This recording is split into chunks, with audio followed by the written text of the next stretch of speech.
عن الcontent anatomy وإزاي بنعمل search وإيه الbuyer personnel أصلًا،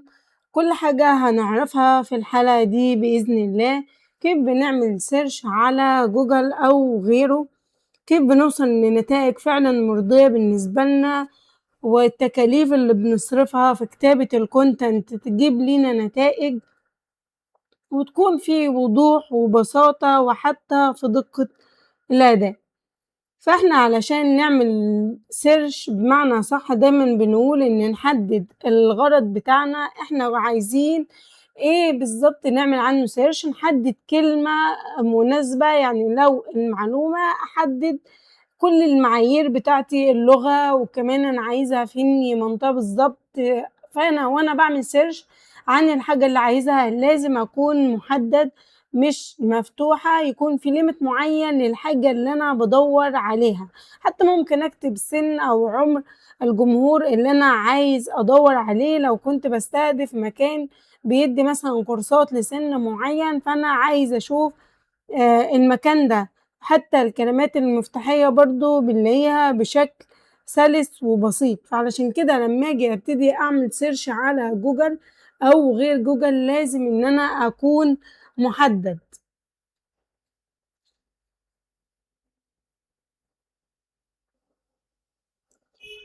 طب خلّينا نبدأ ونروح مثلًا على جوجل كأبسط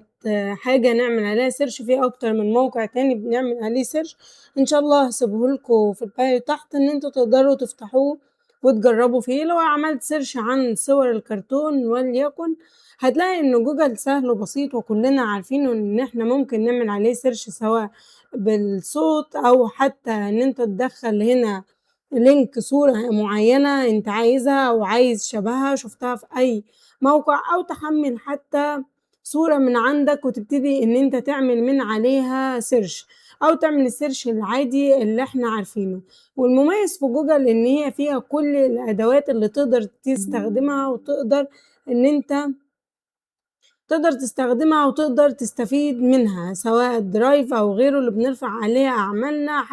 اليوتيوب، يعني كل حاجة في جوجل متكاملة، وجوجل شيت اللي إحنا بنستخدمها في عمل الخطة والبلان وكتابتها بشكل منظم، كل ده هتلاقوه موجود هنا حتى في نماذج جوجل. الأشكال كلّها بتكون منظّمة وبتساعدك، يعني أنت حاول إن أنت كوحدة بحث عالمية فهي جوجل وكلّنا بنستخدمها. طيب أنا عملت search وهنا دوسنا على الصور، فبتلاقي صورة العدسة اللي بتقدر من خلالها تدوس عليها فبتطلّع لك صور تانية زيّها. دي العدسة الخاصة بجوجل، يعني أنا لو صغّرت العدسة الخاصة بجوجل وليكن إن أنا عايز بس أعمل search عن صورة الكوباية أو المَج اللي هي ماسكاه، أول ما أعمل كده عدسة جوجل بتظهر إن أنا أقدر أحدد أي حاجة وأبتدي إن أنا أعمل عليها search، وليكن إن أنا عايز أعمل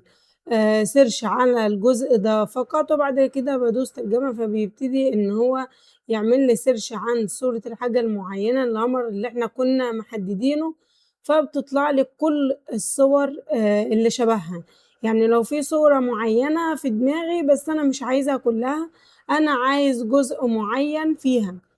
هو الجزء المعين ده بابتدي إن أنا أحدد عدسة جوجل وهي بتترجم لي الحاجة المعينة، وبناخد بالنا إن في صور لها سياسات،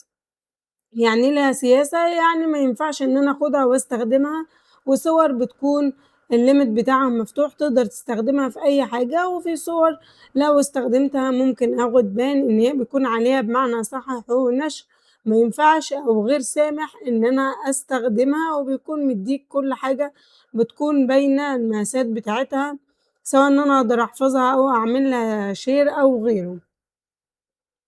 طيب دي أول حاجة في لو عملت إيه،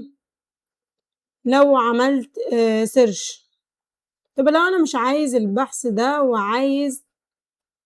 أبتدي إن أنا أحدد حاجة معينة، يعني أنا عايزة أحدد حجم الصورة يكون مثلًا كبير، مش عايز كل أحجام الصورة، عايز حجم كبير بس، فبتطلع لي كل الصور اللي أحجامها كبيرة. طيب لو مش عايز صورتها كبيرة، عايزها صور متوسطة، برضه بابتدي إن أنا أحددها، باحدد الألوان، لو عايز لون صور اللي تطلع لي كلها بلون معين، يعني إحنا اخترنا الأسود هتلاقي إن كل الصور اللي طالعة فيها طابع اللون الأسود، فده بيخلّي لي الموضوع أسهل لو أنا عايز حاجة معينة. أدي حقوق الاستخدام اللي إحنا كنا بنقول عليها. الحقوق اللي أنا أقدر أستخدمها اللي عادي بيسيبها لك في ترخيص تقدر تستخدمها، وفي ما تقدرش إن أنت تستخدمها، فأنت ممكن تحدد الاتنين يطلع لك الصور اللي تقدر تستخدمها، ويطلع لك الصور اللي أنت ما تقدرش تستخدمها، وده بيكون أفضل ليك علشان لو بتعمل إعلان في مكان معين ممكن تاخد بان في منصات التواصل، فنحاول إن إحنا نركز في الموضوع ده.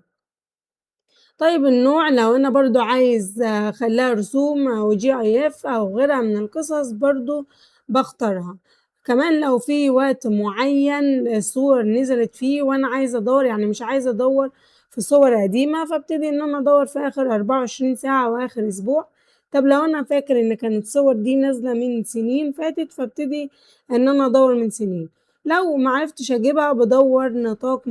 مخصص وابتدي إن أنا أدوّر في الجزء المعين، وبيقول لك النتايج اللي هتطلع لك كل ما تحدد أقل طبعًا بيطلع لك نتايج أقل،